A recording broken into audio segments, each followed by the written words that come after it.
Thank you Lord. Amos Amos என்கிற ஊழியக்காரர் உங்களோடு ஆண்டவர் பேசுகிறார். நீங்கள் தேவனுக்கு பிரியமாய் ஊழியம் செய்கிறவர்கள், பாடுகள், நிந்தைகள், நெருக்கங்கள் மத்தியில் தாழ்மையோடு ஊழியம் செய்கிற ஊழியக்காரர் ஆமோஸ் என்கிற ஊழியக்காரர். இப்போ வியாதிப்பட்டு படுக்கையில் இருக்கிறீங்க, மரண போராட்டத்தில் இருக்கிறீங்க. நான் உண்மையாக தானே ஊழியம் செய்கிறேன், பணத்துக்காக ஊழியம் செய்யலையே, எனக்கு ஏன் இந்த பாடுன்னு கலங்குறீங்க. பயப்படாதங்க. கர்த்தர் உங்களை சோதிப்பதற்கு அனுமதி கொடுத்தார். சாத்தான் உங்களை சோதிப்பதற்கு கர்த்தர் அனுமதி கொடுத்ததுனால யோபுவை போல வந்தது. இப்போ அந்த சிறையிருப்பு மாறுகிறது இயேசுவின் நாமத்தில்.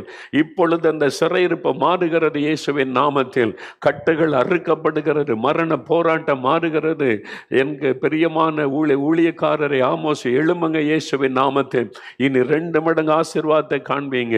உங்களுடைய ஊழியம் உயர்த்தப்படும். நீங்கள் திரளான மக்களுக்கு ஆசீர்வாதமாய் மாறுவீங்க. கர்த்தர் உங்கள் கையில் ஆயிரமான ஆத்துமாக்களை தரப்போகிறார். உங்களை கொண்டு பல அற்புதங்களை செய்ய போகிறார். நீங்கள் இந்த பரீட்சையில் கர்த்தருக்கு பிரியமாய் நடந்தீங்க. பணத்துக்கோ பொருளுக்கோ புகழுக்கோ இடம் கொடுக்காம உங்களை அர்ப்பணித்து கொண்டதுனால கர்த்தருக்கு விடுதலை தருகிறார். எழும்புங்க இயேசுவின் நாமத்தில். உங்களுடைய சபை இனி வளர்ந்து பெருகும். திரள் கூட்ட மக்களை கர்த்தர் உங்களுக்கு தருவார். இயேசு உங்களுக்கு வாக்கு கொடுக்கிறார். கர்த்தர் அப்படி செய்கிற அன்பிற்காக உமக்கு ஸ்தோத்திரம். ஆண்டவரே, நான் உம்மை துதிக்கிறேன், உம்மை துதிக்கிறேன், உம்மை துதிக்கிறேன்.